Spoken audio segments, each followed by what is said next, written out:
First at 4, the coronavirus is having an impact on the Detroit Grand Prix and what Governor Whitmer is saying about extending her stay-at-home order. Paula. Well, Karen, some businesses are still using their essential status to sell non-essential items. Police say they're now having to get involved. I'll have a report from one jurisdiction. Paula, we still have 70s in the forecast as we get through the next couple of days, but we also have a storm threat. We'll see who's under the gun right now. First at 4. Live from downtown Detroit, home of WDIV and Click on Detroit, Local 4 News First at 4 starts now.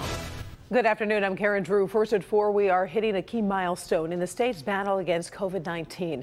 And another big event won't happen this year. First, let's catch up on the newest test results. The state says more than 17,000 people in Michigan have now tested positive. That's 2,000 more than yesterday. 727 people are being remembered after losing their battle against the illness. Governor Whitmer's emergency declaration runs out tomorrow, and she is pushing for a 70-day extension. Doesn't look like she'll get what she wants. Of course, we're following that closely. And in other news, we did just learn today the 2020 Chevrolet Detroit Grand Prix has been canceled due to coronavirus pandemic. Organizers say it was not possible to hold the event at the end of May and protect the health and safety of everyone involved. The Detroit Grand Prix is now scheduled to return to Belle Isle in 2021 from June 4th to the 6th. Now take a look at new video showing the progress at the TCF Center in downtown Detroit. That building is being turned into a care facility with around 1,000 beds. The site will relieve some of the burden on Metro Detroit hospitals during the pandemic. Governor Whitmer says the TCF Center expects to begin seeing patients by Friday. And drive-through testing continues at the State Fairgrounds in Detroit with low-cost rides now available. The city is partnering with IntelliRide. The round-trip ride costs $2. No one will be turned away, even if you can't afford to pay. A reminder to get a test at the fairgrounds. You must have a referral from a doctor. Ask for a ride when you make an appointment for testing. And we do have some breaking news just into our Local 4 newsroom. Tigers legend Al Kaline has passed away. The Hall of Famer played 22 seasons with the Tigers and played more games and hit more home runs than anyone else in team history. Kaline was 85 years old.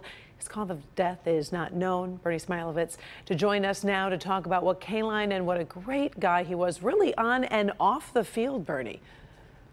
He was a caretaker, at least for me. I remember coming when I came here in the late 80s, and he was doing the pregame show with George Kell, and he was kind, he was gentle. He showed me the ropes of learning Detroit, who to get to know, where to do the right thing, and things not to do. He's Mr. Tiger. He's a Tiger legend, 85 years old. Even when he played baseball, he was known as an elegant player. And when he left the field, he worked in the front office for Mike Ilitch as sort of an overseer of the product. He was also very elegant. He was private, he was quiet, but if Al Kaline liked you and took you in, you were blessed by one of the greats, that's for sure. I mean, the adjectives that you're using, because it seems like everyone is mentioning his graciousness, his big heart. And many times with athletes these days, we don't necessarily hear that. He was from an era that really showed great respect to the sport as well as to the fans. Yes. History to Al Kaline was critical. He used to talk about it a lot. I think that's why he loved spending so much time with Sparky Anderson, because it was two old timers who really got to talk about how the game used to be and what it was like. Al was born in Baltimore. He hit 399 home runs, which is kind of interesting, and over 3,000 hits in his career. He is Mr. Tiger. He is a huge loss. I remember seeing him every year at a charity golf tournament, and he would always come over and we would chat. And I don't know whether he was recently ill or the cause of death, but this is a massive hole in the sports scene here in Detroit. A major loss for our city. All right, Bernie, we'll check back with you at 5 and 6 to talk more about this horrible loss for our city. Thank you.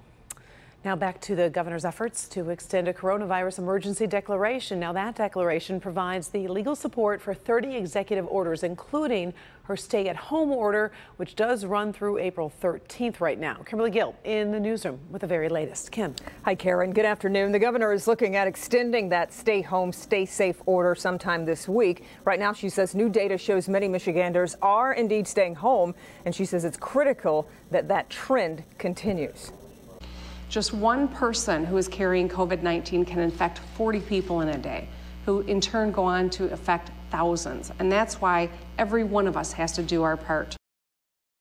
Meanwhile, the governor says medical supplies are coming into the state, including millions of face masks, but hospitals are still running low on some items. They could run out of face shields in just 3 days, she says. Whitmer is also tracking unemployment. Before the pandemic, claims averaged about 5,000 a week compared to 300,000 in the week ending March 28th. The governor wants a 70-day extension to the emergency order that's helped her to respond to the crisis. State lawmakers tell Local 4 they plan to approve just 23 days, not the 70 days. The order expires tomorrow. The governor is concerned about all those lawmakers, though, gathering in Lansing. These are legislators that come from all parts of our state. So to congregate and then go back to all parts of our state is contrary to all of the best medical advice that we're getting from epidemiologists. I recognize and value the work of the legislature, but I am concerned about their health. And lawmakers will gather as we just learned that Democratic State Rep Karen Whitsett has tested positive for COVID-19. She's said to be doing well, and she is recovering. Republican leaders say the state constitution requires them to meet in person, and they will try to socially distance people as much as possible. They're set to meet at 10 a.m. tomorrow in Lansing. Karen, we will let you know what happens. For now, we'll send it back to you. All right, we'll see you at 5. Thanks, Kim. Law enforcement is pleading with businesses to do the right thing so they don't have to shut them down. We have been reporting on businesses just skirting the spirit of the governor's order to only operate to provide essential goods. The Attorney General's office says most businesses are complying, but a few continue to look for ways to stay open when they shouldn't. Here's Local 4's Paula Tutman. The problem is, with the majority of businesses following the rules, there are some that have chosen not to, or to exploit the loopholes in the law to skirt the spirit of why they should shut down, which is to stop workers from working and coming in contact with other humans, and to keep other humans at home so they don't come in contact with non-essential workers. There are certain things at a home improvement store that would be considered essential, but then how about the question came up of gardening equipment and topsoil and flowers. Are flowers and plants essential? It gets very, very difficult to say only part of the store is considered essential, but other parts are not. Sterling Heights police say their hands are full. Both the police and fire department are trying to get non-essential businesses to follow the law and remain closed. So we want to advise them about what they can and can't do first. And then if that doesn't work, then it's going to be a citation. And if the citation doesn't work and they still stay open, then there'll be a padlock put on the door and we'll put the business out of business. The one place that we did a padlock was doing several things that they shouldn't do. They were serving alcohol, they were smoking, and they had people inside of it. So that was an easy one for us. Today, brisk business being done in the Lowe's Garden Center in Madison Heights. At the Home Depot nearby, the line to get in wrapped around the building. While the store is only letting a limited number of customers in to honor the social and no human contact protocols, the people outside basically violate those distances. Friday, we did a story on Joann Fabric selling non-essentials curbside, even though the Attorney General's office gave a narrow scope of what could be sold. Today, Michael sent out a note announcing new curbside service, though when we checked some of those locations, the stores were still shut down. The Attorney General's office says it is inundated with thousands of reports of scammers and cheaters, and in a written statement today said retailers have a responsibility and a legal obligation to comply with all of the governor's executive orders. We are working closely with local law enforcement agencies, including local prosecutors, and continue urging people to report any violations of the governor's executive orders to local law enforcement. Yeah, but let's take a look at the bandwidth here, and that's really the piece, and that is whether or not the courts And if this law has indeed empowered police to enforce the law and to make sure that that law can be enforced on the court or the judiciary level. And Karen, they're just not sure whether or not they have. What they're basically saying is, customers, if you go to these essential stores, don't buy the paints and don't buy the crafts and the flowers. Stores, if you're an essential store, don't sell those non-essential items. There's a reason, and that's to keep everyone else safe. By the way, of course, we reached out to Michaels to find out what they mean by curbside service and if they're offering it indeed in this state. I've been checking my email. I have yet to hear back from them. We appreciate you staying on top of this and getting the results that you're getting. Thank you, Paula. News that a tiger at the Bronx Zoo has tested positive for the coronavirus is raising some new questions about the risk for animals in zoos and our own home. Dr. Frank McGeorge here with a closer look at what this all means. This is an example of new information that we are constantly learning about the virus.